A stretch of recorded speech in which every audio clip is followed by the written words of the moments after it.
અવધૂત ચિંતન શ્રી ગુરુદેવ દત્તા. શ્રી પ્રતાપરુદ્ર હનુમાનજી મહારાજના સાનિધ્યમાં અને દત્ત પરંપરામાં પ્રગટેલ તમામ ચેતનાઓનું પ્રગટ સ્વરૂપ એવા ભગવાન ઔદુંબરની છત્ર છાયામાં શ્રી ગુરુલીલામૃતના પારાયણ નિમિત્તે અત્રે ઉપસ્થિત સર્વે ભક્તોના હૃદયમાં બિરાજેલા ગુરુ મહારાજના ચરણમાં પ્રણામ. અલગ કશે નિરંજન પારાયણમાં આવેલાએ પાંડ ગામમાં દત્ત મંદિરની પ્રતિષ્ઠા થઈ. આજે સવારે આપણે વંદન ભક્તિ વિશેની થોડી વાતો કરી. એને લગતી એક બે સરસ કે સિદ્ધ મહાપુરુષોના ચરણ સ્પર્શ વંદન આને લગતી વાત છે કે સિદ્ધ મહાપુરુષો જે હોય એમના ચરણમાંથી હાથમાંથી સાત્વિક ઉર્જાનો સતત ઉત્સર્જન થતું હોય છે. એટલે એ વખતે એવા સિદ્ધ મહાપુરુષોના ચરણ સ્પર્શ કરવાથી કે સિદ્ધ મહાપુરુષનો મસ્તક પોતાના હાથ પર પધરાવવામાં આવે જેના પર તો એનું પણ કલ્યાણ થાય છે. પણ આ બધા માટે સિદ્ધ મહાપુરુષની પરવાનગી વગર જબરજસ્તીથી જો આ કરવામાં આવે તો કોઈ લાભ થતો નથી. એટલે ઘણે ભાગે સિદ્ધ મહાપુરુષો પોતાના ચરણ સ્પર્શ કરવા દેતા નથી. એની મરજી વિરુદ્ધ ચરણ સ્પર્શ કરો તો કોઈ લાભ થાય નહીં. એની મરજી વિરુદ્ધ એનો હાથ પકડીને માથે મૂકી દો તો કોઈ લાભ થાય નહીં. પણ એની સંમતિ હોય તો બહુ મોટું કલ્યાણ થઈ શકે છે. આ બહુ અગત્યની વાત છે. એટલે આપણે પણ આ બાબતમાં ધ્યાન રાખવું. જબરજસ્તીથી ચરણ સ્પર્શ કરવાનો જીદ કરવી નહીં. પણ ભક્તિમાં જે આગળ વધેલા હોય એ બધાના ચરણ સ્પર્શ માટે ઈચ્છા રાખવી. સંમતિ મળે તો ચરણ સ્પર્શ ચોક્કસ કરવો. બાપજી સાંઈખેડા ગયા હતા ધૂણીવાળા દાદાના મળવા માટે. એમાં વાત આવે છે એ વખતે એમણે ધૂણીવાળા દાદાને કીધેલું કે પાँव पे સર રખું, આવું પૂછેલું. એમણે હા પાડી. પછી એમણે ચરણ સ્પર્શ કરેલો. બસ આવું છે. જે ભક્તિમાં આગળ વધેલા હોય એના ચરણ સ્પર્શથી ચોક્કસ લાભ થાય. એનો આપણા મસ્તકે પધરાવે તો આપણું કલ્યાણ ચોક્કસ થાય. પણ સંમતિ જોઈએ, જબરજસ્તી ના ચાલે. એક વખત સ્વામી મહારાજનો મુકામ નરસોબાવાડીમાં હતો. દિવાળીના દિવસો, કાળી ચૌદસની સવાર. એ વખતે ગોવિંદ સ્વામી, શાસ્ત્રી બુવા અને શિવરામ શાસ્ત્રી 3 જણા બ્રાહ્મ મુહૂર્તમાં જાગ્યા અને શૌચ જવા માટે જંગલ જવા માટે નીકળ્યા. પહેલાં ગોવિંદ સ્વામી જતા હતા. પૂજારીનો છોકરા આવીને સવારમાં કે બ્રહ્મ મુહૂર્તમાં લો મહારાજ પ્રસાદ. ગોવિંદ સ્વામી કીધું ભાઈ અત્યારે હું શૌચ જઉં છું, હું જ્યાં બેસું છું ત્યાં પ્રસાદ મૂકી દે, પછી હું આવીને લઈ લઈશ. નહીં ને પેલા છોકરા કંઈક લેવો તો અત્યારે જ લો, નહીં તો નહીં મળે. ગોવિંદ સ્વામીએ પ્રસાદ ખાઈ લીધો. પછી શાસ્ત્રી બુવા આવ્યા. એમને પણ પૂજારીને છોકરાએ પૂછ્યું મહારાજ પ્રસાદ. શાસ્ત્રી બુવા કે હું જ્યાં બેસું છું ત્યાં મૂકી દે, પછી હું નાઈને લઈશ. પેલા કે નહીં મહારાજ લેવો તો અત્યારે જ મળશે, ત્યાં કંઈ એમાં મૂકવા નહીં જઈએ. શાસ્ત્રીઓએ પણ પ્રસાદ લઈને ખાઈ લીધો. શિવરામ શાસ્ત્રી આવ્યા.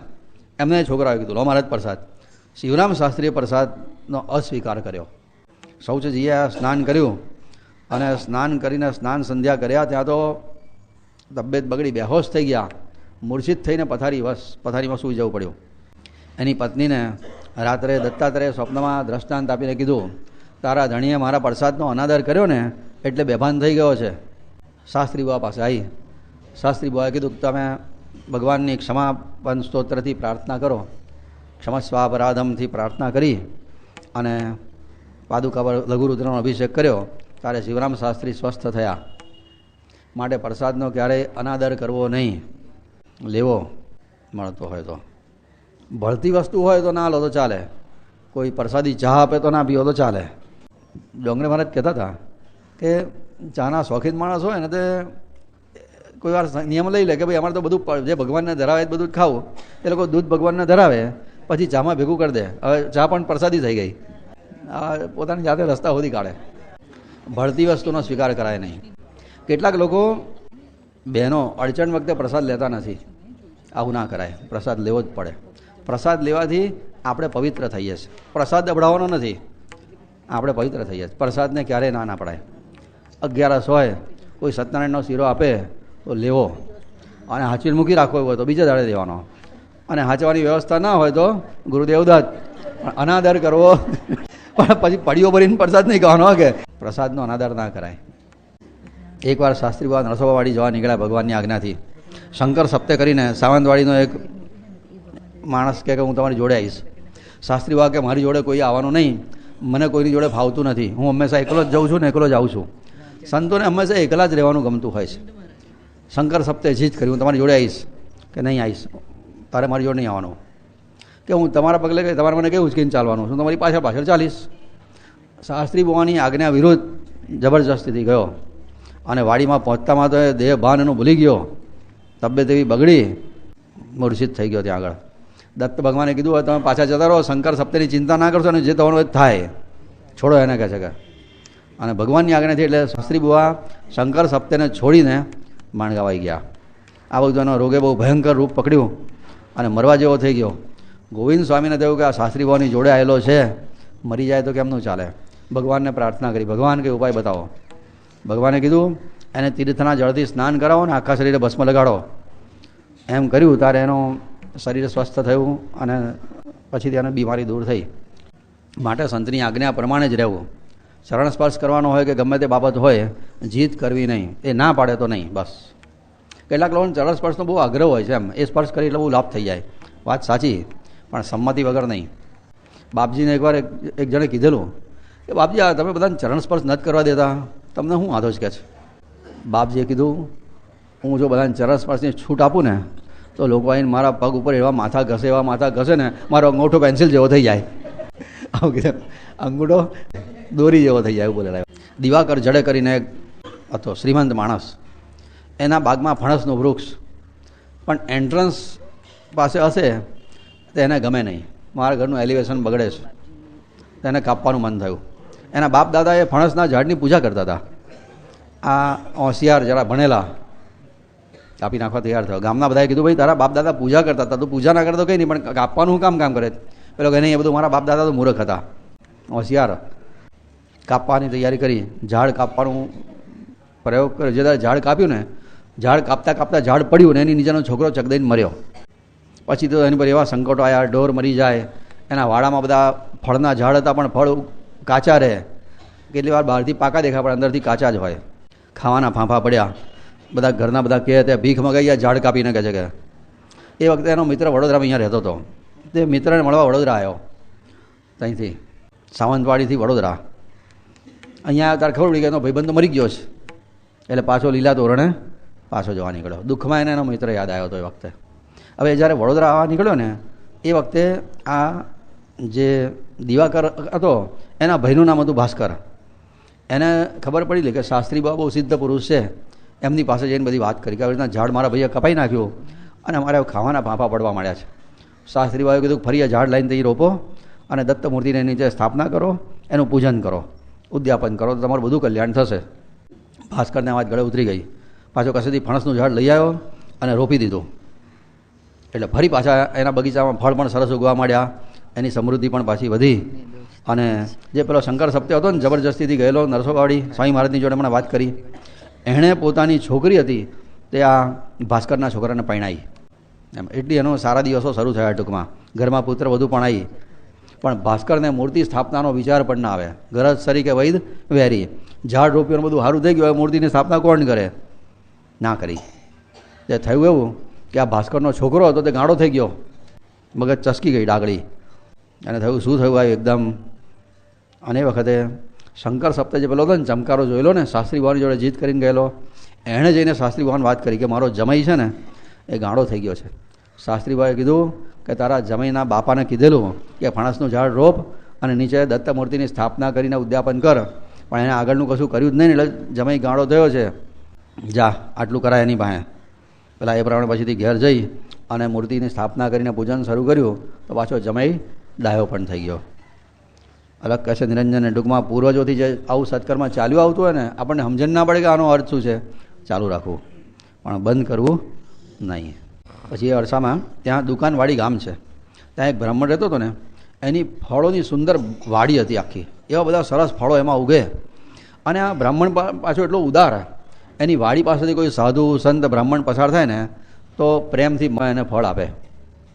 એના આશીર્વાદથી એની વાડી સતત ફળોથી લચેલી જ રહે, ખૂબ સમૃદ્ધ.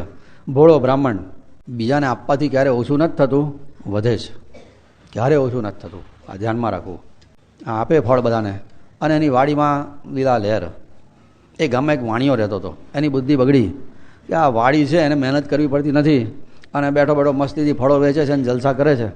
એણે એના બાપ દાદાની સહીવાળું બનાવટી કાગળ તૈયાર કર્યો કે એના બાપાએ મારે ત્યાં પૈસા ગીરવે મૂકે લીધેલા અને પાછા આપ્યા નથી અને આના બદલામાં વાડી ગીરવે મૂકીને આ પૈસા લીધેલા છે, આમ તેમ કરીને બનાવટી તૈયાર કર્યા કાગળિયા.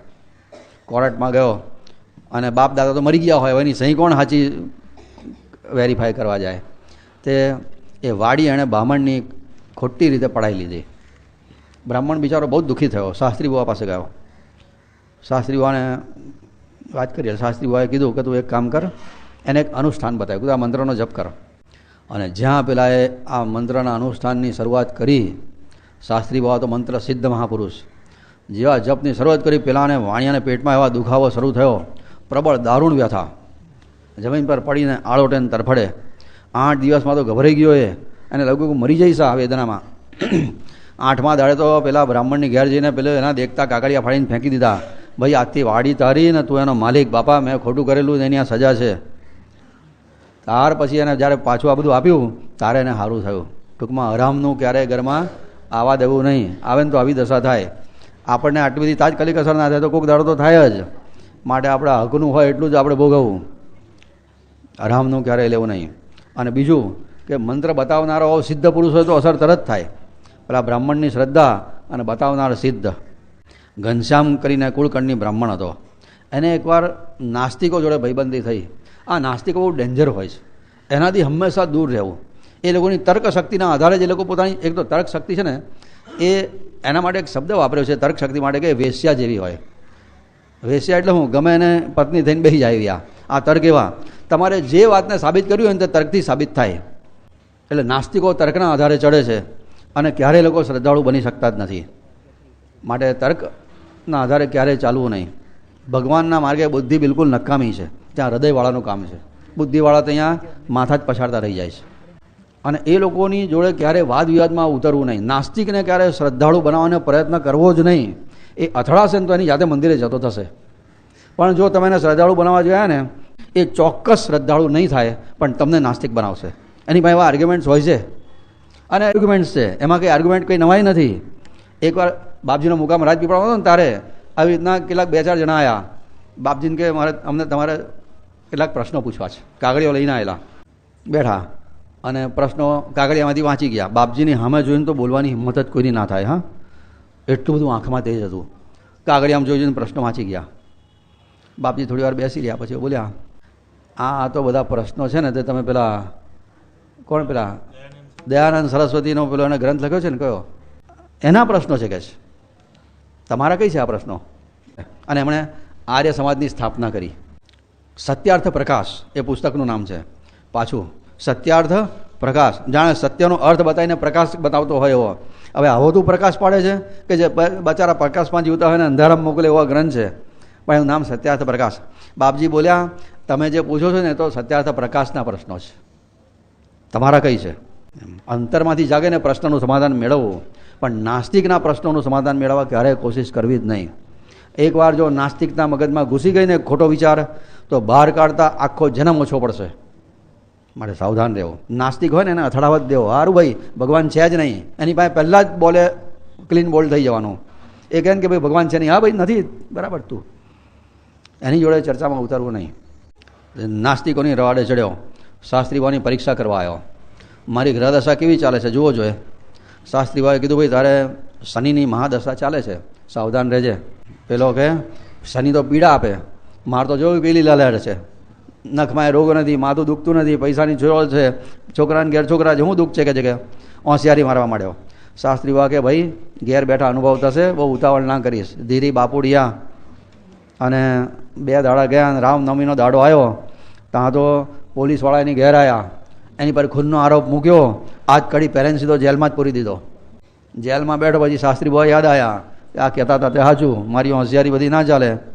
કોઈક સંબંધી જેલમાં મળવા એને કીધું બધું શાસ્ત્રીબાન જઈને કહેજે કે મારી ભૂલ થઈ ગઈ છે અને હું ક્ષમા માગું છું. શાસ્ત્રીબાએ પાછા કેટલા દયાળુ પાછા ઉપાય બતાવ્યા, બધું ગ્રહ શાંતિ કરાય તો આ સંકટમાંથી છૂટીશ. પેલા ગ્રહ શાંતિની બાધા રાખી અને જેલમાંથી છૂટ્યો. તારથી બરાબર આસ્તિક થઈ ગયો. પછી આ પછી જે થયો તે બરાબર, પછીથી તો ધોયા વગર લાકડાએ ના હળગાવે એવો આસ્તિક થઈ ગયો પછી અગ્નિમાં. સાવંતવાડીમાં એક રાજ કુટુંબની એક કન્યા હતી, સ્વરૂપવાન હતી, પણ પૈણા પછી વિધવા થઈ અને પિશાચ એને બહુ પજવતો હતો. શાસ્ત્રી બુવાએ એને એક તાવીજ આપ્યું કે આ તું પહેર. તે રાજકન્યાએ તાવીજ પહેર્યું. પછી પિશાચ એની પાસે ના જઈ શકે. પણ પેલા પિશાચને થયું કે આને હું ભજવવાનું છે ને આ તાવીજ મને નડે છે, તાવીજ આપનારાને જ હું સીધા કરી દઉં. એટલે રાત્રે શાસ્ત્રી બાવા હોઈ ગયેલા તો અહીંયા એને શાસ્ત્રી બાવાના છાતી ઉપર ચડી ગયો. એમનું ગળું દબાવવા જેવો ગયો ત્યાં તો શાસ્ત્રી બુવાએ એને સીધો કરી દીધો, બાંધી દીધો બરાબર એને મંત્રથી. એવું સામર્થ્ય હતું એમનું. આ પ્રસંગ પછી શાસ્ત્રી બુવાએ એકવાર એવું કીધેલું કે એ વખતે મેં એને તાવીજ આપ્યું પણ જેને કારણ કે રક્ષાત્મક મંત્રનો પ્રયોગ કરવાનો બાકી રહેલો એટલે ભૂત આવી રીતના આવેલું, નહીં તો આવી જ ના શકે. તાકાત છે ભૂતની એમની પાસે જાય. એક બ્રાહ્મણને ક્ષયનો રોગ થયો હતો. કોઈક સંતે કીધું કે તું ગુરુચરિત્રનો પાઠ કર અને નિમિત્ત દવા લે. એ પ્રમાણે કરવાથી એને સારું થઈ ગયું. પણ ફરી પાછા આવા તર્ક કરનારા ભણેલા ગણેલાની વાદે ચડ્યો. ભણેલા ગણેલા કીધું ભાઈ કંઈ અધ્યાય વાંચવાથી કંઈ રોગ મટતા હશે? તું ગોળો ને બધું આવું જ છે, દવાથી જ મટે છે, તે દવા લીધી એટલે મટ્યું. અને આ સાહેબના દિમાગ ઉપર ગરમી ચડી ગઈ. તે ગુરુચરિત્રનો પાઠ બંધ કરી દીધો, મંદિરે જવાનું બધું બંધ, પાઠ પૂજા બંધ, આવી ગયા, સ્નાન સંધ્યા બધું છોડી દીધું. અને ત્યાં તો દેવની એવી અવકૃપા થઈ કે જે રોગ ગુરુચરિત્રનો અધ્યાય વાંચવાથી મટી ગયેલો એ ફરી થયો. શાસ્ત્રી બા પાસે આવ્યો. શાસ્ત્રી બાએ કીધું ભાઈ તું બ્રાહ્મણ થઈને સ્નાન સંધ્યા કરવાનું છોડી દે કોઈની વાદે ચડીને, પછી તને આવું થાય તો એમાં હું શું કરું કે છે કે. અને એને કાઢ્યો. શાસ્ત્રી બાએ પછી ફરી એને મદદ કરી નહીં અને રીબાઈને મરી ગયો. અલગ કહે છે નિરંજન સિદ્ધ મહાપુરુષોની આજ્ઞાને 16 આની મસ્તકે ચડાવી. સંતે કીધું પાઠ કર એટલે કર્યો અને મટ્યો. પછી બીજાની વાદે ચડવાની શું જરૂર હતી? એ કયો મોટો સિદ્ધ હતો. આવા જાત જાતના પ્રસંગો થયા હતા. શાસ્ત્રી બાવાના જીવનના છે. એમનું ચરિત્ર ભાવથી કોઈ ગાય કે સાંભળે તો સ્વપ્ને દુઃખ રહે નહીં, રંગ ભવ વ્યથા જાય, ભવની વ્યથા દૂર થાય. તો આપણે આ 2 અધ્યાયનું ગાન કરી લઈએ. અધ્યાય નંબર 111, શ્લોક નંબર 13. વૃક્ષે દેવત્વમાનાય દિવાકરમશિક્ષયત કુલધર્માદરણમ્યો વાસુદેવ નમોસ્તુતે. શ્રી શ્રી દત્તપાદારવિંદ મિલિત બ્રહ્મચારી પાંડુરંગ રંગદૂત મહારાજ વિરચિતે શ્રી ગુરુલીલામૃતે અલખ નિરંજન સંવાદે વૃક્ષે દેવત્વ સ્થાપન નામ 11ાધિક્ષતમોધ્યાય સમાપ્ત. અવધૂતચિંતન શ્રી ગુરુદેવ દત્ત. અધ્યાય 112, શ્લોક નંબર 9 અને 12. અનેકે લેભિરે મુક્તિમ ભુક્તિમ ચાન્યે તથૈવ ચ દર્શનાत् સેવયા યસ્ય વાસુદેવ નમોસ્તુતે. યત્પાદકંજતીર્થેન કુષ્ટાદ્યાર્તિ ક્ષતિમ ગતા અનેકેષાં ચ સ્ત્રી પુંસાં વાસુદેવ નમોસ્તુતે. ઇતિ શ્રી દત્તપાદારવિંદ મિલિત બ્રહ્મચારી પાંડુરંગ રંગદૂત મહારાજ વિરચિતે શ્રી ગુરુલીલામૃતે અલખ નિરંજન સંવાદે અનુષ્ઠાન રહસ્યાદિ વર્ણન નામ 12ાધિક્ષતમોધ્યાય સમાપ્ત. અવધૂતચિંતન શ્રી ગુરુદેવ દત્ત. અલગ કચ્છ નિરંજન શાસ્ત્રી બુવાને બીજા 2 ભાઈઓ હતા. સૌથી નાના સીતારામ અને વચ્ચેના હતા હરિભટ્ટ. શાસ્ત્રી બુવા સૌથી મોટા. શાસ્ત્રી બુવા, પછી હરિભટ્ટ અને પછી સીતારામ, આવા 3 ભાઈઓ હતા. એ સાવંતવાડીના એક સબનીશ કરીને એક ગૃહસ્થ હતા. એને પુત્રની બીમારી કંઈક એવી થઈ. એને કોઈક એવું કીધું કે તું તારા પુત્રની બીમારી દૂર કરવા માટે ગાયનું સંકલ્પદાન કર. એણે એ પ્રમાણે કર્યું. સંકલ્પદાનમાં કેવું હોય કે હાથમાં પાણી લે પેલો, અને જે દાન લેનારો હોય એના હાથમાં પાણી આપે. વૈતૃષા દોષ નિવૃત્ત્યર્થમ કુંભદાનામ અહમ કરીશીએ, પેલો આપે. આ છૂટે ને પેલો બંધાય. સંકલ્પદાન કોઈને આપવું નહીં અને આપણે ક્યારેય લેવું નહીં. એમના જે આ સીતારામ જે હતા બિચારો ભોળો હતો. તો પેલા ગૃહસ્થે શોધી નાખ્યું કે આજ હારામાં હારો બામણ છે આપણે આપવા માટે. એટલે એણે ગોપ્રદાનનો સંકલ્પ કરી અને ગાય આપી દીધી એને. અને એની તો તબિયત એવી બગડી સંકલ્પદાન લીધા પછી. પેલો હાજો થઈ ગયો સબનીશની પુત્ર, અને એની બીમારી આને આવી ગઈ. આ સંકલ્પદાન બહુ ડેન્જર હોય છે, બહુ સાવધાન રહેવું. પ્રસન્નતાથી કોઈ આપે ને તો કશો દોષ નથી લાગતો, રાજી ખુશીથી આપે તો. શાસ્ત્રીભાઈએ કીધું હવે ગાયની બમણી કિંમત હાથે ગાય પાછી કોકને મુક્ત રીતે દાનમાં આપો. એ પ્રમાણે કર્યું. ત્યારે સીતારામની તબિયત સારી થઈ. માટે આ સાવધાન રહેવાનું. જોતામાં શાસ્ત્રી બાવાની ઉંમર 21 વર્ષની થઈ. દત્તાત્રેય ભગવાન એમને એકવાર કહે હવે તમે લગ્ન કરો, ગૃહસ્થ આશ્રમ ધર્મનો સ્વીકાર કરો. શાસ્ત્રી બા કે બધું મને પસંદ નથી, મારે તો આવી જ રીતે રહેવું છે અને જગતનું કલ્યાણ થાય કરીશ, મારે લગ્નમાં કરીને બંધનમાં આવવું નથી. ભગવાન કહે તમારે પરણવું નથી, પણ તમને પરણાવવામાં મને રસ છે. તમારી પાસે જગતમાં 4 આશ્રમો કેવી રીતના જીવાય એનું દ્રષ્ટાંત રજૂ કરવાનું છે. તમે બ્રહ્મચર્યાશ્રમનું પાલન કરીને દુનિયાને બતાવ્યું કે બ્રહ્મચર્યનું પાલન કેવી રીતના થાય. ગૃહસ્થે કેવું જીવવું એ તમારી પાસેથી દુનિયાને શીખવાડવાનું છે. વાનપ્રસ્થે કેવી રીતના રહેવું એ તમારે શીખવાડવાનું છે. અને સંન્યાસીનું જીવન કેવું હોય તે પણ તમારે આચરણ દ્વારા ઉપદેશ આપવાનો છે. માટે તમારે લગ્ન કરવું જ પડશે. સ્વામી મહારાજ કે શાસ્ત્રી ભાગે પણ એ બધી કન્યા હોદવા જાઓ અને પાછી એ લાયક છે કે બધી ભાંજગડમાં હું પડવું. દત્તાત્રેય ભગવાન કહે તમારા માટે મેરેજ બ્યુરો હું ચલાવીશ. ભગવાને અમને કન્યા હોદી આપી કે સાવંતવાડીમાં બાબાજી પંત ઘોડે કરીને એક રહે છે, એની કન્યા છે, અતિશય ગુણવાન છે અને તમારા માટે શ્રેષ્ઠ છે. તમારી અર્ધાંગીની બનવા માટે બધી રીતે સત્પાત્ર છે. જાઓ. ભગવાને જીત કરી એટલે બાબાજી પંત ઘોડેની કન્યા સાથે અન્નપૂર્ણા માતા એનું નામ, એની સાથે એમનું લગ્ન થયું. જેવું નામ એવા એના ગુણ પણ હતા. ભગવાન સિલેક્શન કરે પછી હું કચાશ હોય એમાં, બધી રીતે શ્રેષ્ઠ. સાક્ષાત પાર્વતી જેવી. અને ગુણમાં જુઓ તો જગદંબા. એના બાયણે આવેલો કોઈ ક્યારે ભૂખ્યો જાય ને એની બહુ કાળજી રાખે, યથાશક્તિ કંઈક આપે. એક નિષ્ઠ ઘરના વડીલોની સેવા કરે, ઘરના કામ કરે, પતિની સેવા કરે, દેવો ભાવ રાખે. પરણીને આવ્યા પછી એમને ખબર પડી કે મારા પતિદેવ શાસ્ત્રી બુઆ તો ખાંડ નથી ખાતા પણ મીઠું નથી ખાતા. એણે હું છોડી દીધું, ખાંડ ને મીઠું ખાવાનું છોડી દીધું. અન્નપૂર્ણા આવી રીતના રહેતા હતા. એ પરણી આવ્યા ને ત્યાં સુધી શાસ્ત્રીબાઈ એમને જોયા પણ નહોતા. આ બીજા બધા ગ્રંથમાં આ બધી વાતો છે. પરણીને આવ્યા ને પછી શાસ્ત્રીબાઈને ખબર પડી કે પગમાં જરાક એમને ચાલવામાં તકલીફ હતી, એક પગે જરા, પણ શાસ્ત્રીબાને જરાય ફરિયાદ નહીં, એના ગુણ જોતા હતા. અને એટલે એ રીતે પ્રસન્નતાથી દાંપત્ય જતું હતું એમનું. ગામનો એક મુખી હતો ઘનશ્યામ કરીને. એને થયું કે અમારી પત્નીઓ બધા આટલા બધા મોજ શોખમાં રહે, બધા સારા સારા વસ્ત્રો પહેરે ને આ બિચારા શાસ્ત્રીઓ અને અન્નપૂર્ણા માતા આખા ગામની પર ઉપકાર છે એમના. કોઈને પ્રોબ્લેમ હોય એટલે આ લોકો સોલ્વ કરી આપે જ. અને બિચારા સાદું વસ્ત્રો એક જ સફેદ પહેરીને ફર્યા કરે છે. એક દાડો એમણે અન્નપૂર્ણા માતાને પોતાના ઘેર બોલાયા, આવો. અને પછી આસન ઉપર બેહાડ્યા અને એમને એ જમાનામાં 3000ની કિંમત ના થાય એટલા દાગીના અને સારા વસ્ત્રો બધા, જરિયન વસ્ત્રો બધા આપવા મળ્યા. અન્નપૂર્ણા માતા કે અમારા બધું શોભે જ નહીં, અમારે તો સાદું ધોળું લુગડું સારું માદર પાટનું, જે સારું પહેરવું હોય ને તો સારું કમાવવું પડે, કમાવામાં સમય જાય, હાચવામાં સમય જાય, એના કરતાં મારા બધું સાદું જ સારું. ઘનશ્યામ કે ના તમે આ લો, મારે તમને આપવું જ છે. પેલા કે મને આ શોભે જ નહીં. ઘનશ્યામ જીદે ચડ્યો, તમારે લેવું જ પડશે. અન્નપૂર્ણા માતા કે હું લઉં પછી તને ખબર છે અમારા ઘરમાં શું દશા થાય. ઘનશ્યામ કે કંઈ નહીં થાય, તમે લો. જબરજસ્તીથી એણે અન્નપૂર્ણા માતાના વસ્ત્રો અને આભૂષણો બજાડ્યા. એકવાર તમે પહેરો, બસ તમે પહેરો ને હું તમને જોઉં એમ, અને હું હરખાવું. કેવો ભાવ હશે ને આના પ્રત્યે. તમે પહેરો ને જોઈને મારે હરખાવું છે બસ. અને અન્નપૂર્ણા માતા એને ખાતરે જરિયન વસ્ત્ર પહેર્યા, આભૂષણો પહેર્યા, ઘર તરફ જવા માંડ્યા. શાસ્ત્રીભાઈ બારીમાંથી જોયું, આ તો કોઈ અજાણ્યા બહેન આવે છે મારા ઘર તરફ. બાયણું બંધ કરી દીધું. અન્નપૂર્ણા માતા કીધું જોયું, આ બાયણું ખોલાવવું હોય ને તો મારે મારું જૂનું જ પહેરવું પડે, નહીં તો આ બાયણા મારા માટે કાયમ ના બંધ. પાછું જૂનું લુગડું પહેર્યું તો શાસ્ત્રી બાબા કે આવો આવો કહી ગયા હતા. પછી ઘનશ્યામ કે આપેલા પાછા ના લઉં, તમારે જે કરો જ કરો. આ પતિ પત્નીનો વૈરાગ કેવો હશે. એવા કિંમતી વસ્તુ એ જમાનામાં 3000ના, એટલે આજે તો 30 લાખના કદાચ થાય મને લાગે છે. થાય ને એટલા. એ જમાના 3000ની ડિપોઝિટ કરી હોય ને તો અત્યારે લગી એટલા થઈ જાય. 150 વર્ષ થાય એ વાતને, 5 વર્ષે બમણા થાય, બહુ તો 7-8 વર્ષે થાય. ડૂબે નહીં એવી જગ્યાએ મૂક્યા હોય ને તો 30 લાખ થઈ ગયા હોય. પણ આ શાસ્ત્રી બાવાનો વૈરાગ કેવો, જે આપેલું તો બધું તગારામ લઈને ઓટલા પર બેસી ગયા. જે પસાર થાય ને એને કોઈને સાડી આપે, કોઈને ચાંદલો આપે, ચુનલી આપે, બંગડી આપે, બુટ્ટી આપે, બધું 2 કલાકમાં બધું ખાલી કરી નાખ્યું.